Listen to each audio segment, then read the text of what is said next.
Shalom, queridos, seja muito bem-vindo a mais um devocional. Estamos estudando Atos na Peshitta, nesse mês de Sivan, dentro do Tempo de Deus, do calendário bíblico. É uma literatura, uma leitura recomendada para que haja em nós, da parte do Eterno, alinhamento total.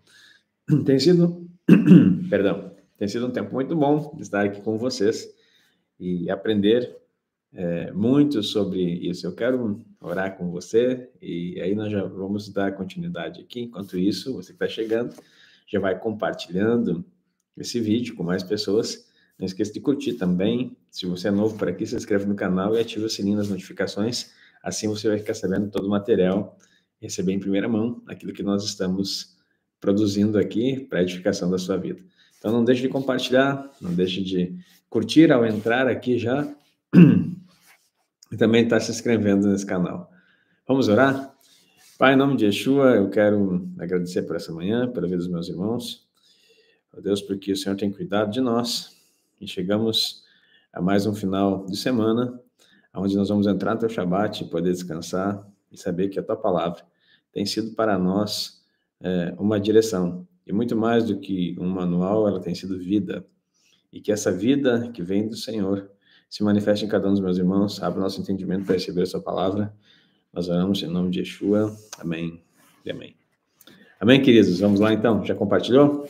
Então, vamos estar aí dando continuidade. Estamos no capítulo 10 e não conseguimos terminar, como eu falei. É um tempo de muita instrução da parte do Eterno e tem muitos detalhes importantes aqui que nós acabamos por não conseguir vencer todos eles. Mas hoje vamos avançar no capítulo aqui e estaremos, então, dando prosseguimento. Versículo 12 do capítulo 10. Estamos aqui naquele momento em que Simão, Pedro, né, Keifa, ele está no terraço da casa de Simão o Curtidor, tendo o êxtase, que já explicamos que foi uma surpresa de ter uma visão, e um lençol de linho, uma roupa desce com tudo que é tipo de animais. Aí paramos na referência aqui, que diz que cada animal representa uma nação, né? Os animais quadrúpedes. E já expliquei para vocês também as duas principais. Mas a menção aqui não se trata de alimentação, como se tem essa leitura às vezes rasa dentro disso, não é purificação de alimentos, contrariando a própria palavra do Eterno, é de fato um entendimento de que as nações fariam parte.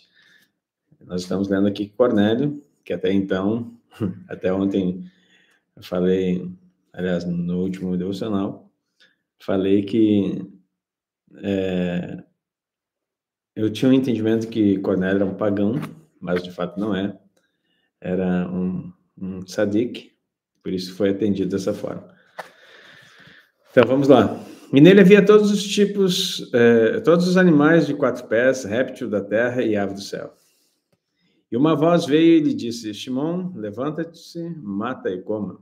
E Shimon disse: jamais, meu senhor, porque nunca comi algo que seja sujo e impuro. Por que Simão ia teimar com Deus se Deus estava mandando comer alguma coisa que estava contra a Torá? Então, assim, tem a instrução do apóstolo Paulo, mesmo que um anjo venha e fale alguma coisa que está fora do evangelho, seja anátema. Então, qualquer modificação, mesmo que seja uma voz, que nesse momento aqui, uma voz veio, não é o Eterno, não está dizendo aqui que é o Eterno, mas uma voz veio disso. Então, ele já rejeita, chama de Senhor, respeita a voz, mas diz que não vai contrariar o princípio que está definido na Torá. Olha só, queridos. E tem gente por aí que ouve vozes humanas, que se chamam de profetas, e que se dizem instruídos na palavra, e já mudam de opinião. Então, nós precisamos estar voltando, fazendo techuvá. E, novamente, pela segunda vez, a voz falou para ele: o que Elohim purificou, não considere como sujo. Vamos ver se o que o comentário diz aqui para nós. ou impuro, né? Imundo, na verdade. Isso aconteceu 3 vezes, e foi levantada a roupa aos céus. Enquanto Shimon maravilhava-se em sua alma sobre o que era a visão que tinha visto, chegaram aqueles homens que tinham sido enviados por Cornélio e perguntaram sobre a casa em que Shimon se hospedava. E eles foram e pararam à porta do pátio. E chamaram de lá e perguntaram se Shimon, chamado Queifa, se hospedava ali. Enquanto Shimon pensava sobre a visão, disse-lhe Ruach, eis que 3 homens o procuram. Levante-se, desça e vá com eles, não deixando sua mente dividida, porque eu os enviei. Olha isso. 43 minutos. Mente dividida, não fique em dúvida, né?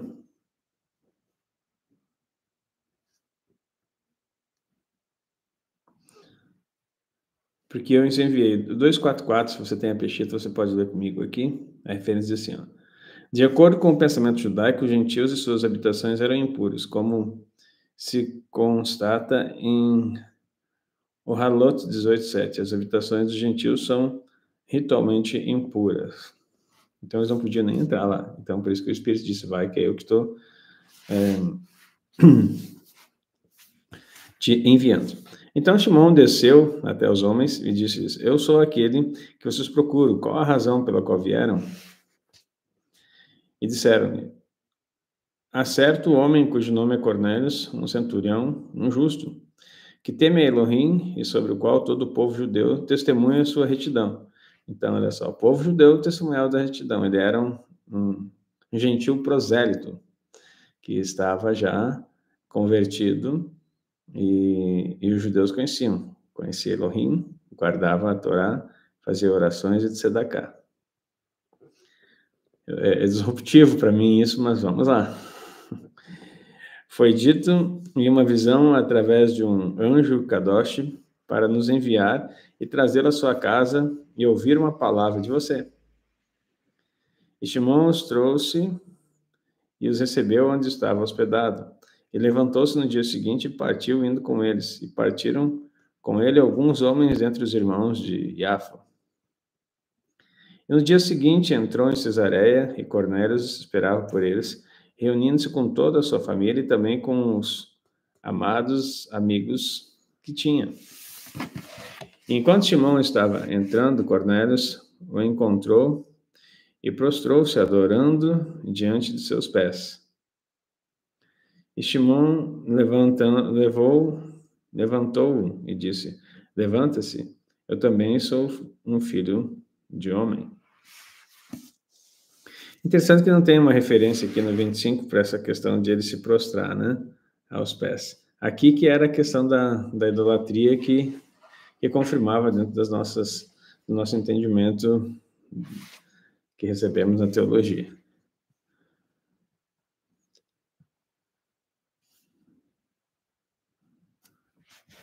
Tá. E esse adorando, nós temos que saber o original aqui, uma pena que ele não faz uma referência, né, para saber se esse adorando não era apenas se prostrando, ou melhor dizendo, reverenciando, porque às vezes a tradução não fica bem clara. Mesmo sendo peshita, é uma Bíblia inteira, às vezes algum detalhe passa, né, do tradutor e não da palavra em si. E enquanto falava com ele, entrou e achou muitos que foram para lá. E disse-lhes, vocês sabem que não é lícito a um homem judeu associar-se com um homem estrangeiro, que não seja da sua família. Mas Elohim me mostrou que eu não deveria dizer sobre qualquer homem que ele é impuro ou sujo. Devido a isso, eu vim imediatamente quando vocês enviaram homens atrás de mim. Mas eu pergunto, por que vocês os enviaram atrás de mim? E disse Cornélio, 4 dias se passaram até agora, e eis que eu estava jejuando, e na hora 9ª, enquanto eu orava em minha casa, é que tu vê que, de fato, ele tinha costume judaico. Na hora 9ª, enquanto eu orava na minha casa. Porque na hora 9ª subiam ao templo, Pedro e João, para orar, e encontraram o coxo na porta do templo, chamada Formosa. Então, é um horário de oração judaico. Um certo homem estava diante de mim vestido de branco. E disse-me, Cornélio, sua oração foi ouvida, e a lembrança de suas tzedakot diante de Elohim. Entretanto, envie homens à cidade de Jafo e traga Shimon, chamado Keifa. Eis que ele está hospedado na casa de Shimon, um curtidor, que está à beira do mar, e ele virá falar com você. Imediatamente enviei homens para você, e fez bem por ter vindo. E eis que todos nós estamos diante de você e queremos ouvir tudo que lhe foi ordenado da parte de Elohim. Então, olha aqui, todo mundo preparado na casa para ouvir uma palavra, sedentos por isso. E Shimon abriu a boca e disse, na verdade, eu compreendo que Elohim não rejeita faces, aqui, ou seja, não rejeita pessoas.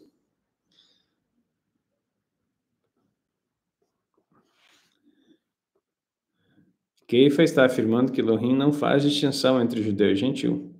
Com efeito, todos os seres humanos descendem de Adão, inferindo-se daí o próximo deve ser amado por ter sido feito à imagem e semelhança de Elohim.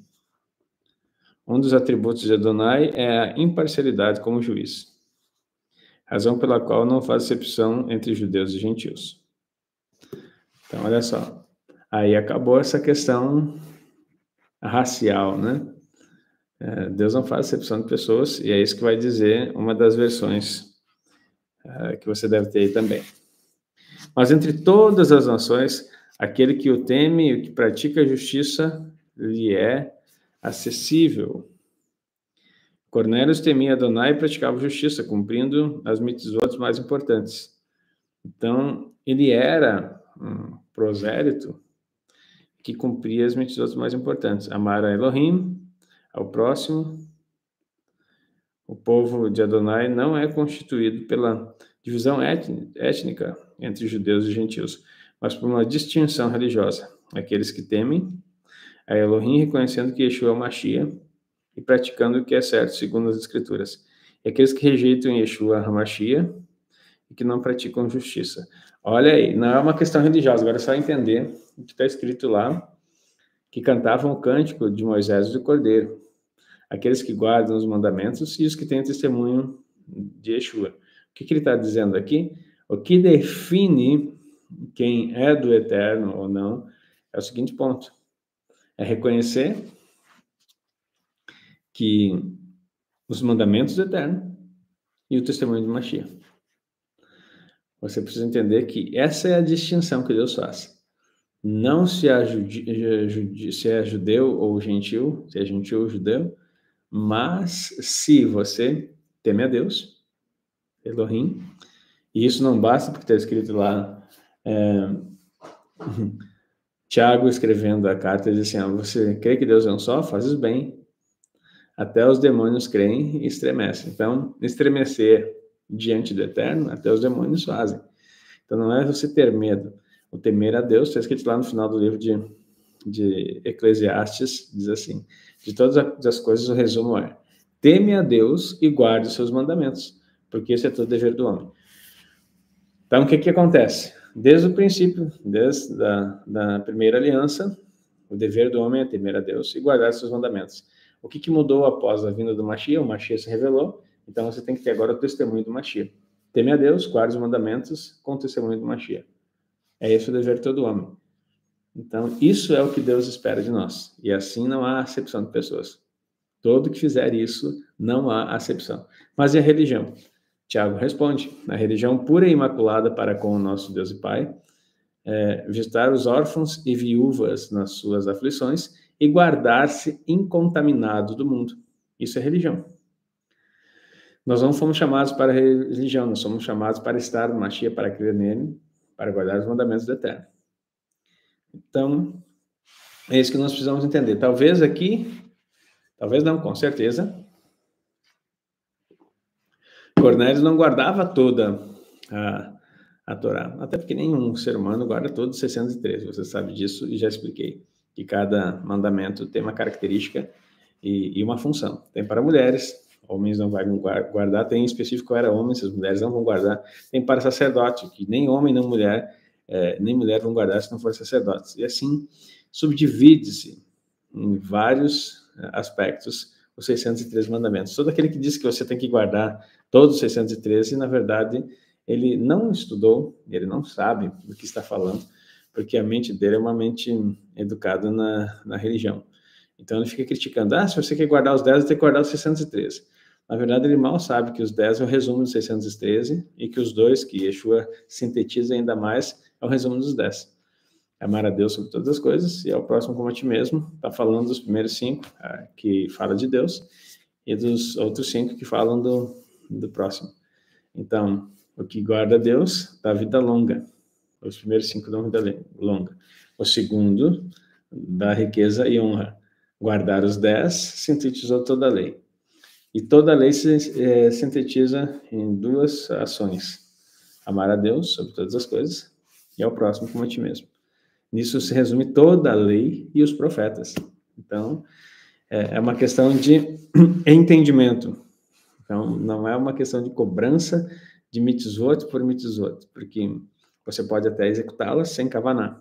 E se não tiver a intenção correta, você não estará fazendo mais do que um exercício de autocorreção, mas sem vida. Porque não basta a letra, é necessário o espírito por trás da letra, que nós precisamos entender. E aí, por isso que o Mashiach diz que suas palavras são espírito e vida, porque são carregados da instrução junto com a vida.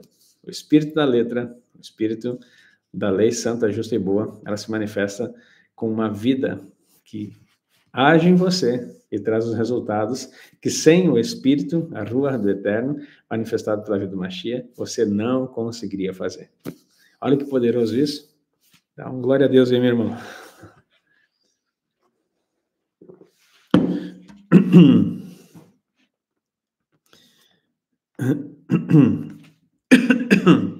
Perdão, vamos lá. Porque essa é a palavra que enviou aos filhos, verso 36 do capítulo 10. Israel declarou-lhes: Shalom e harmonia por meio de Yeshua HaMashiach.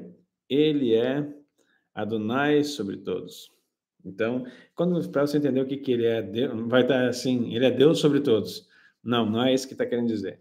Aqui é o tetragrama. Então, o que é? Ele é o nome do Eterno sobre todos nós. Então, ele é a representação do Eterno em nós. Tá? Só se na tua Bíblia tivesse escrito ele é Deus sobre todos nós. E vocês também sabem que sobre a palavra que estava em toda Yehudá, que saiu da Galil depois da imersão de Yohanan, que Yohanan proclamou. A respeito de Yeshua, que era de Nazarat, o qual Elohim ungiu com o Ruach HaKodesh e com poder. E esse é aquele que viajou ao redor e curou os que eram oprimidos pelo maligno, porque Elohim estava com ele. E nós somos testemunhas de tudo quanto fez, e em toda a terra de Yehudá e Jerusalém. Esse mesmo Yeshua, os de Yehudá o penduraram no madeiro e o mataram. Perdão, queridos. E Elohim o ressuscitou ao terceiro dia e permitiu que fosse visto publicamente. Mas não por todo o povo, mas por nós, aqueles que fomos escolhidos por Elohim para sermos testemunhas dele. Porque nós comemos com ele e bebemos depois da sua ressurreição, que foi dentre os mortos. E ele nos mandou proclamar e testemunhar ao povo que ele é o que foi separado por Elohim como o juiz dos vivos e dos mortos. O que é o Evangelho? Queridos, o Evangelho não é apenas... O que é a proclamação do Evangelho? Não é apenas você falar que Jesus vai te salvar, mas é declarar que ele é o Mashiach que deveria vir ao mundo. Por que nós não falamos muito a respeito disso? Porque nós não entendemos nada sobre quem é o Mashiach. O cristianismo não nos ensinou, como falava ontem, a gente aprende como se Cristo fosse o sobrenome de Jesus, né? Ou como eu aprendi e já falei para vocês, que Jesus Cristo vinha de crer. Cristo, aquele que é crível, aquele que deve ser acreditado. E isso é ensinado em muitos lugares.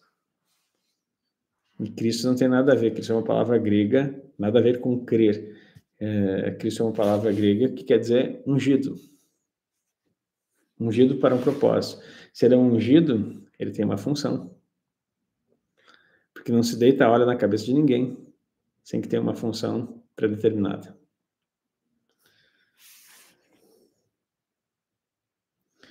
E sobre ele todos os profetas testemunham que todo aquele que crê em seu nome receberá perdão dos pecados. Então, ele é o Mashiach que restaura. E não a salvação que nos leva para o céu e nos faz escapar desse mundo, mas a salvação que perdoa os pecados e nos faz vencer o mundo. Olha como é diferente isso, né? Nós aprendemos que a salvação nos salva e nos tira do mundo.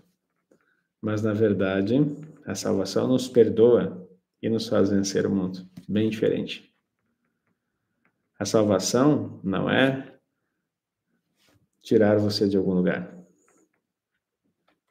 A salvação é dar a capacidade para você ser perdoado e você poder vencer o mundo.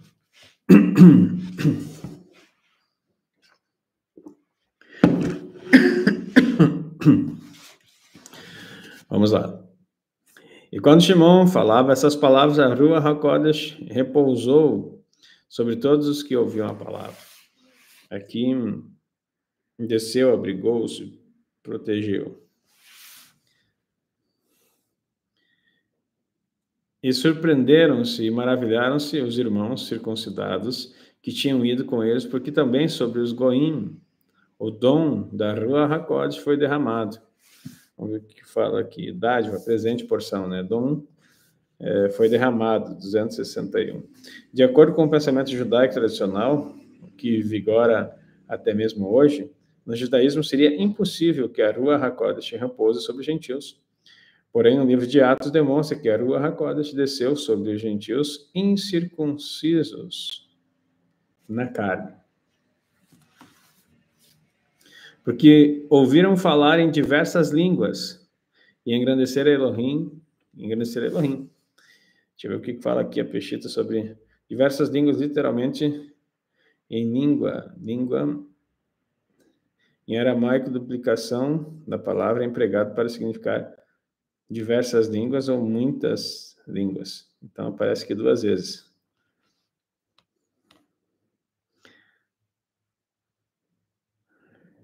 E disse Shimon: pode o homem proibir a água e não ser imerso? Pois eis que receberam a Ruach HaKodesh, assim como nós. Olha isso.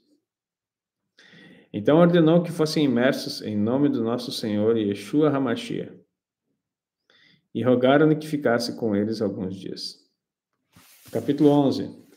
E foi ouvido pelos Shilechim e pelos irmãos que estavam em Yehudá, que também os Goim receberam a palavra de Elohim. Agora começam a se entender que eles são Goim. E que eles estavam se achegando. Cornélio não era um pagão, era alguém que se achegou ao Eterno. E todo aquele que se achega ao Eterno e cumpre os seus mandamentos e reconhece que Yeshua é o Mashiach, recebe o dom do Espírito. Mesmo não é mais para judeus, ou melhor, de fato nunca o foi somente para um povo. Começou por um povo como o primogênito, como a primícia, mas se expandiu para todos nós, pela graça do Eterno.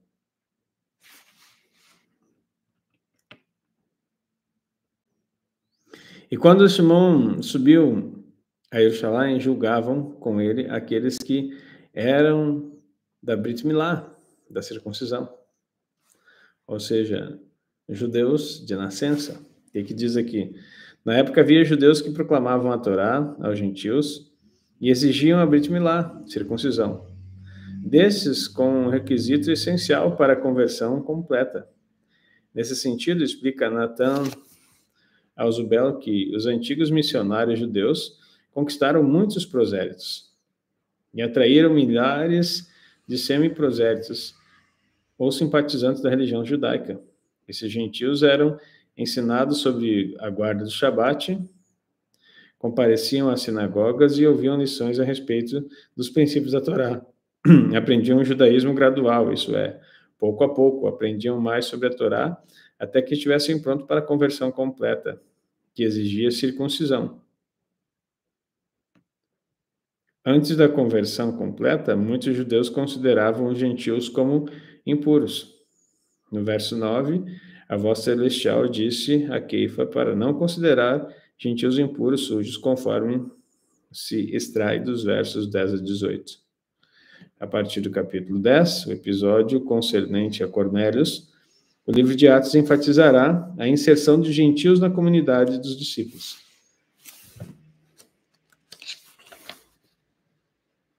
Então, olha só. A gente aprendeu também, dentro da teologia, que os gentios não faziam, que os judeus não faziam proselitismo, mas isso aqui é um documento, Conhecimento Judaico 2 de Kogan, editor, página 561, que eu acabei de ler para vocês. Então, isso é documento judaico. Os judeus faziam proselitismo, sim. Buscavam convertidos. Só que como é que funciona o processo deles? Você era gentil, gradualmente ia estudando Torá, e isso não mudou, porque tem que ser assim. Você não consegue absorver tudo aquilo que é uma cultura de uma vida do povo judeu, e você em poucos dias assimilar, não consegue. Aí começa o processo de techuvá. Só que a diferença é o seguinte, para eles a conversão se dava no momento da circuncisão. Por quê? Porque era a aliança dada a Abraão, e não há problema algum nisso. De fato, assim o era. Se você queria fazer parte do povo, você tinha que entrar dentro de uma aliança. E a aliança deles, até então, era a circuncisão. Para você ver que essa guerra de circuncisão ou não circuncisão, como pensam hoje em dia, não existia nessa época. Então, isso era natural, para que você se aproximasse do Eterno, cumprisse os seus mandamentos, o gentil deveria começar estudando, guardando o Shabat, estudando os mandamentos, e depois que ele conseguisse cumprir várias coisas, aprendendo vários preceitos, ele era inserido com a Brit Milá. E a partir desse momento ele deixava de ser um incircunciso. É o que Davi chama Golias, esse incircunciso, ou seja, não tem aliança. O que ele está pensando, esse homem que não tem aliança, e falar assim do Deus do exército, o Deus vivo do exército de Israel? Então, você começa a compreender agora. Só que qual era a diferença? Esse povo que era judeu nessa época e fazia proselitismo, ou evangelizava pessoas para fazerem parte do judaísmo, da religião deles, e conhecer a Torá, conhecer o Deus único e verdadeiro, enquanto o gentil não fizesse a Brit Milá e não tivesse preparado, ele era considerado impuro. Então, o gentil procurava, estudava, ficava perto, mas não havia esse relacionamento, não havia esse entendimento, não havia essa aproximação, até que ele estivesse pronto, e aí ele poderia sentar à mesa junto com todos, de uma forma comum, quando ele fosse circuncidado. Qual é a diferença agora? O Eterno diz assim: não faça acepção de pessoas. Não chamo de impuro aqueles que eu purifiquei, porque eu vou derramar sobre eles o meu espírito. E eles vão ter a Torá no coração. E vocês vão conviver com eles. E a partir do momento que o meu espírito estiver nele, esse é o selo da nova aliança. A nova aliança que o Mashiach estabeleceu é aquilo que foi prometido em Jeremias 31:31. Farei uma nova aliança com a casa de Israel. Não mais a Brit Milá. Não que não possa fazê-lo. Judeu que quer fazer... quer fazer, não. Judeu continua fazendo e sempre vai fazer a Brit Milá, a circuncisão. Isso é uma marca que foi dada para eles. Mas isso foi abolido com o Mashiach. Ninguém falou em abolir. O Mashiach só fez algo. Trouxe para nós uma circuncisão no coração, o qual o judeu tem que fazer também. Só que derramou o Espírito sobre todo gentil sem necessidade de uma circuncisão física, mostrando que a aliança que vale para ele é a do coração e não a do órgão masculino. Então, tá entendendo como é que mudou? como as coisas são claras dentro da palavra do Senhor, até porque a Brit Milá era uma aliança para os homens, que é o corte do prepúcio do órgão reprodutor masculino. Como que você vai fazer uma Brit Milá numa mulher? Então, o Espírito seria derramado sobre filhos e filhas, servos e servas. A nova aliança, que o Eterno prometeu em Jeremias 31, seria para todos. Colocarei as minhas leis no coração. Agora, através do Espírito, todos receberão do Eterno. Terão sonhos, visões, profetizarão. Sobre toda a carne será derramado o Espírito. Olha como isso é poderoso.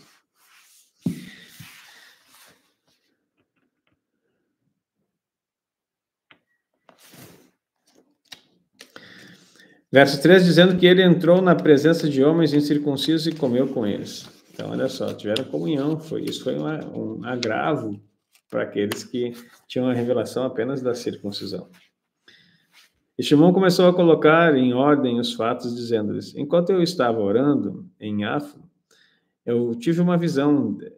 Eu vi em uma visão descendo uma roupa que se semelhava a um pano de linho e amarrado pelas 4 pontas e descia dos céus e veio até mim. E olhei para ela e vi que havia animais de 4 pés, répteis de toda a terra e aves do céu.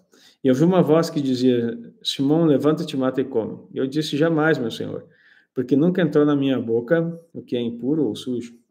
E novamente a voz me disse dos céus: aquilo que Elohim purificou, não considere como sujo.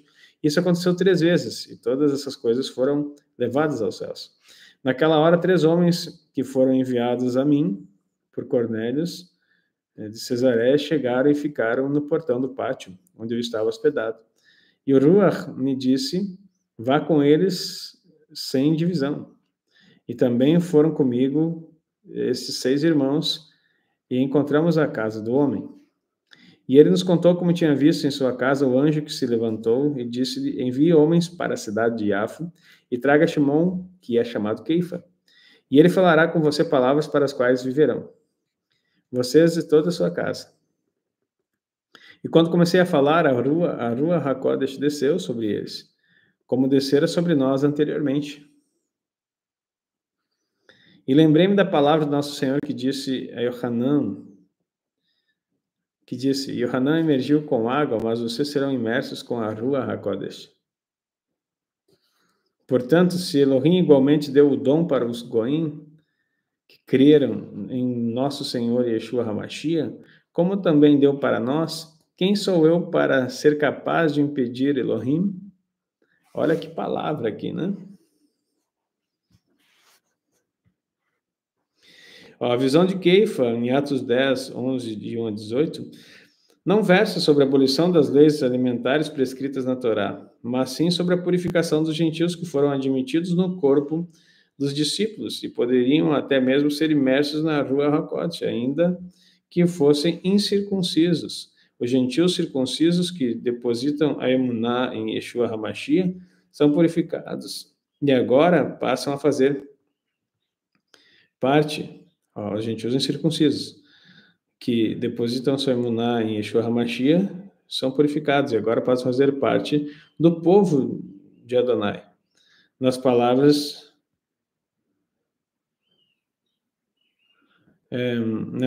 de Terence L. Donaldson, um escritor, esses gentios são reputados israelitas sem circuncisão. Nós somos enxertados na oliveira. Nós nos tornamos parte da mesma ceifa, mas não temos a mesma raiz. Aliás, não temos raízes, temos uma inserção, mas bebemos a mesma seiva.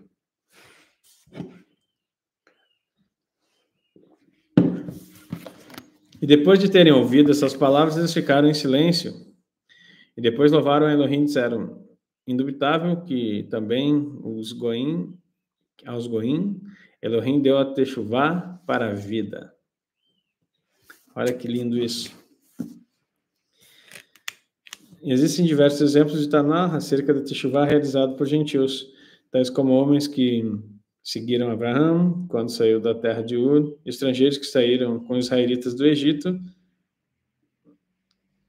Rahav e Ruth, nomes que integram a genealogia de Davi e do Machia, a população de Nínive, ao receber a exortação do profeta Ioná.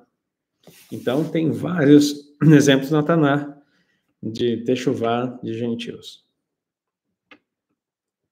Ora, os que dispersaram pela tribulação que ocorreu sobre Estéfanos foram para a Fenícia e também para a região de Chipre, Antioquia, não falando a nenhum homem a palavra, mas somente aos judeus. Lembra da dispersão de Atos 8:1? Eles saíram para todos esses lugares, mas não falavam a nenhum homem gentil, somente para os judeus. E havia homens de Chipre e de Cirene, e esses entraram em Antioquia e falaram com os gregos, e anunciaram sobre o nosso Senhor Yeshua. No momento em que eles estavam ali, ouvindo Cornélios, e havia ali também pessoas de Chipre e de Cirene, e eles entraram posteriormente, fora daquele momento da dispersão, e anunciaram aos gregos. E estava com eles a mão de Adonai, muitos creram e retornaram a Adonai. Fizeram Teshuvá. Isso foi ouvido pelos ouvidos dos membros da congregação de Jerusalém. E eles enviaram Barnabá a Antioquia. Foram ouvidos isso lá em Jerusalém. Barnabá vai ver se está correto isso, se eles estão fazendo as coisas certas, se de fato está havendo uma conversão a Yeshua HaMashiach. E quando ele chegou lá, viu a Hesed de Elohim, a graça de Elohim, a bondade de Elohim, regozijou-se e pediu-lhes que, com todo o seu coração, se unissem ao nosso Senhor, porque ele era um homem bom, cheio da Ruach HaKodesh, e com emuná. E muitos do povo se uniram ao nosso Senhor. E ele partiu para Tarso a procurar Shaul. E quando o encontrou, levou consigo para Antioquia. E durante todo o ano se reuniram conjuntamente com a congregação e ensinaram muitos do povo. A partir de então, pela primeira vez, foram chamados em Antioquia de os Talmidim de cristão. Vamos ver o que a Peshita fala sobre o cristão. Aramaico Christiane. Texto grego escreve a palavra Christianos. Em Antioquia, as pessoas de fala grega chamaram os Talmidim de cristianos, cristãos, que literalmente significa messiânicos, tendo em vista que os Talmidim foram apelidados de cristianos pelas pessoas que falavam grego. A Peshita manteve o nome grego empregado e, por meio de estrangeirismo, incorporou o vocábulo ao vernáculo aramaico, falando o verbete Christiane, ou Christianos, grego. O Christiane do aramaico. O nome Christiane, para quem quer saber, é aramaico. Possuem o mesmo significado messiânicos. Sem se valer do processo de estrangeirismo, a palavra aramaica para messiânicos é Meshihai. Então, para quem não quer pegar esse tipo aí, é Meshihai. Fontes dos primeiros séculos apontam que os discípulos em países de língua grega eram chamados de cristianos, cristãos messiânicos, igual messiânicos, né? Enquanto que os discípulos que viviam em países de língua aramaica eram chamados de Meshihai, messiânicos. A palavra cristianos, cristãos, não está sendo empregada nos versos 26 no sentido de membro da religião denominada cristianismo, pois na época tal religião não existia. O cristão mencionado no verso são messiânicos judeus, gentios seguidores de Yeshua, HaMashiach no contexto da religião judaica. A explicação dele é boa, nos vocábulos e nessa parte aí. Mas, pesando com outras literaturas e outros estudos também, há um aspecto de que a palavra cristão, também eram chamados, era mais pejorativo do que uma denominação em si de quem eram, porque chamavam aqueles que seguiam o Eterno de Haderech, os do caminho. Então, Haderech. E essa questão do cristianismo, ele está falando aqui dos vocábulos que foi aderido, de tanto que foi falado, até mesmo criou-se uma palavra, que nem a gente tem muitas palavras do inglês, né? Que a gente incorpora no nosso vocábulo diário, tá? Que hoje em dia já está... Agora não me vem nenhuma palavra na cabeça aqui, mas o próprio ok, que a gente fala o tempo todo, ok, é uma palavra estrangeira que foi inserida no nosso vocabulário. E assim tem várias coisas. Insight, que a gente fala toda hora. Mindset, que é mentalidade. E já as próprias palavras da própria tecnologia da internet, né? Fazer o download, isso também, eu vou baixar. Upload, eu vou subir. Então, você tem que entender o que aconteceu aqui. Foi inserido um vocábulo novo no próprio aramaico, porque já se tornou conhecido. Mas origens históricas, em outros autores que havia lido, já havia explicado, fala dessa conotação mais depreciativa do que uma definição. Claro que houve definição, mas num lado mais depreciativo. Mas em nenhum momento, seja depreciativo ou seja apenas um vocábulo inserido dentro, está falando da religião cristã. O cristianismo surgiu em 325 depois de Cristo. Eles eram os messiânicos, eles eram os do caminho, os seguidores do Mashiach.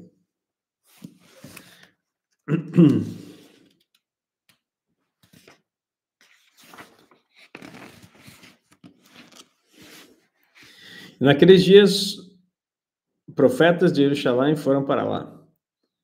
Verso 28. E se levantou um deles cujo nome era Agavos, e deu-lhes a conhecer pela rua que grande fome ocorreria em toda a terra. E essa fome aconteceu nos dias de Cleódius Caesar. O Cláudio, né, César. No entanto, os talmudins, de acordo com o que tinha cada homem, determinaram enviar recursos para o serviço dos irmãos que moravam em Yehudá. Enviaram os recursos pela mão de Barnabá e Shaul aos anciãos que estavam lá.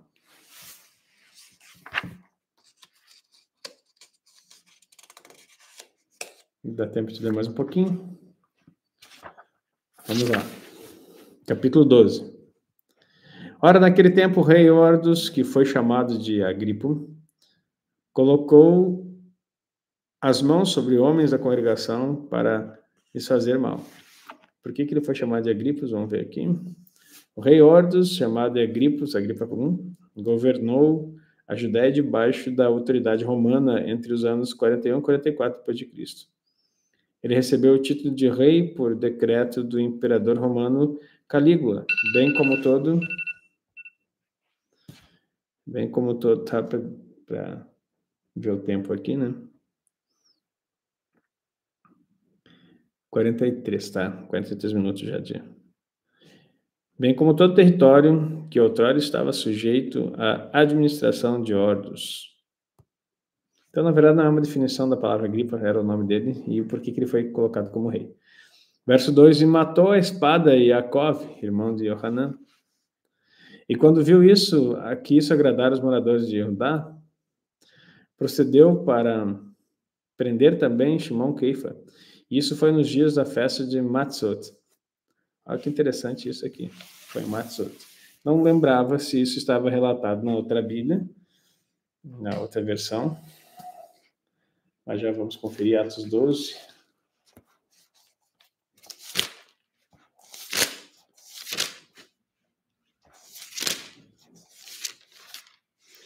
É que quando a gente não tem similaridade ou familiaridade, melhor dizendo, com as festas, a gente nem presta atenção no que está escrito, né? E eram os dias dos ázimos. Quantas vezes a gente leu isso aqui e nem prestou atenção, né? Agora a gente já se situa no tempo. Olha, foi nesse período aqui. Foi na festa de Matzot. Verso 4. E ele o prendeu e lançou na prisão e entregou 16 soldados para guardá-lo. de modo que após a festa de Pessa, entregá-lo-ia ao povo de Judá. Enquanto Shimon era mantido na prisão, a oração contínua lhe era oferecida pela congregação.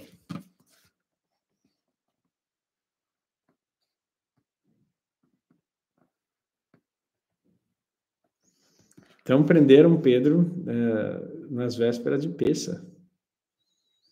E aí o povo, como o Tiago já tinha morrido, começou a interceder. Verso 6. E naquela noite, para o amanhecer, ocasião em que ele seria entregue, enquanto Shimon estava dormindo entre dois soldados, e estava preso por duas correntes, e outros guarneciam as portas da prisão. Olha que detalhes, né? Ele estava dormindo, tinha dois soldados no lado dele, e outro dentro da cela com ele, e no lado de fora tinha mais dois guarnecendo. O anjo de Adonai estava em cima dele, e uma luz brilhou em toda a prisão. E ele bateu no seu lado e acordou e disse-lhe: levante-se depressa. E as correntes caíram de suas mãos. E disse-lhe o anjo: cinge seus lombos e coloque suas sandálias. E assim o fez. E mais uma vez ele disse: envolva-se em seu manto e venha atrás de mim. E ele saiu e foi atrás dele, sem saber se era verdade que estava correndo por meio do anjo, porque pensava que estava vendo uma visão. E depois de terem passado pelo primeiro sentinela, pelo segundo, chegaram até o portão de ferro e abriu-se por si mesmo. E quando saíram, atravessaram a rua e apartou-se dele o anjo. Então Shimon percebeu que aquilo era real e disse: agora sei que, na verdade, que Adonai enviou o seu anjo e me livrou da mão do rei Ordos e daquilo que planejava contra mim, os moradores de Judá. E quando compreendeu, chegou à casa de Miriam, mãe de Yohanan, mas foi chamado de Marcos, João Marcos, né? Porque muitos irmãos estavam reunidos lá e oravam. E ele bateu no portão do pátio e saiu para responder-lhe uma jovem cujo nome era Roda. E ela reconheceu a voz de Shimon e em sua alegria não abriu a porta, mas retornou rapidamente e disse: eis que Shimon está em pé no portão do pátio. E disse-lhe: você está confusa. E ela compreendeu que era assim e disse: talvez seja o seu anjo. Olha aí a ideia de que as pessoas têm um anjo que se assemelha, né? Isso eu já falei num café com o pastor, certa vez. Verso 16, e Shimon estava batendo na porta e eles saíram e o viram e maravilharam-se. E acenou com a mão para que ficasse em silêncio e entrou e lhes relatou como Adonai o tirara da prisão. Ele disse: anunciem essas notícias a Yaakov e aos irmãos. E eles saíam indo para outro lugar. E quando era manhã, houve grande alvoroço entre os soldados sobre Shimon e o que tinha acontecido com ele. E Ordos, quando procurou por ele e não encontrou, julgou os guardas e ordenou que deveriam morrer. E retirou-se de Judá e estava em Cesareia. 4 soldados morreram por causa disso. Porque se irou contra os de Tsur e de Sidom.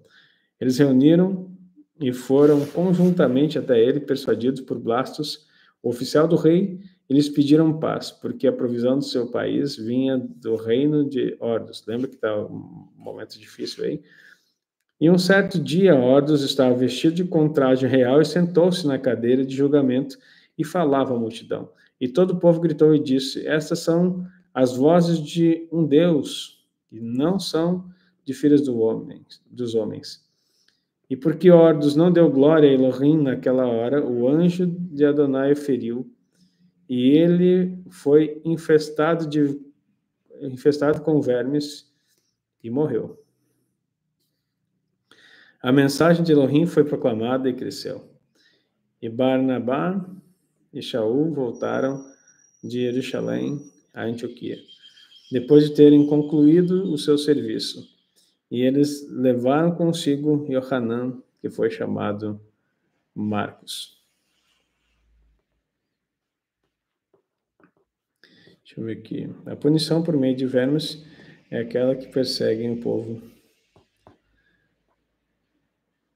É adequada para aqueles que perseguem o povo de Adonai. Olha aí. Você viu que ele caiu... Eu me lembro que a primeira aula no seminário que eu tive, um professor, ele entrou, e ele era eu era do seminário tradicional e ele era mais avivado, mas continuava dentro da igreja batista, né? E eu lembro que a primeira aula que ele leu esse texto e disse assim: vocês têm que se acostumar comigo, porque quando eu falar aqui, vocês tomem cuidado se vocês não deram glória a Deus. E a partir daquele momento foi tão impactante para mim, porque eu não tinha lido esse texto ainda, que ali naquele momento eu compreendi o que é dar glória a Deus. Não é essa expressão no aspecto de dizer ou glória a Deus, que nos livra de ser comida de vermes, né? Mas foi impactante ele falar assim, quando as pessoas não dão a glória ao Senhor e tomam para si, principalmente aqui dentro da expressão de achar que ele era o próprio Deus, ele cai comido de vermes. A Peshita traz uma referência aqui de Judite 16, 17 e 2 Macabeus 9:9, que são referências que falam que aqueles que perseguem o povo de Deus, a sua punição é ser comido de vermes. Judite 16 e Macabeus 9:9. Tá? Vou até registrar isso aqui.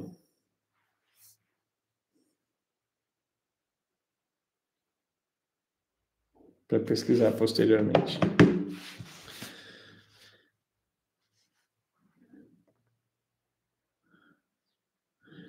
E a mensagem de Elohim foi proclamada e cresceu. E Barnabá e Shaul voltaram a Jerusalém, a Antioquia, e depois de terem concluído seu serviço. E levaram consigo Yohanan, que foi chamado de Marcos.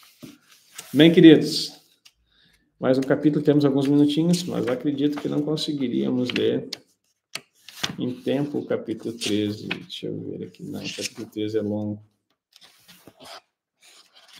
Então, nós não conseguiríamos vencê-lo.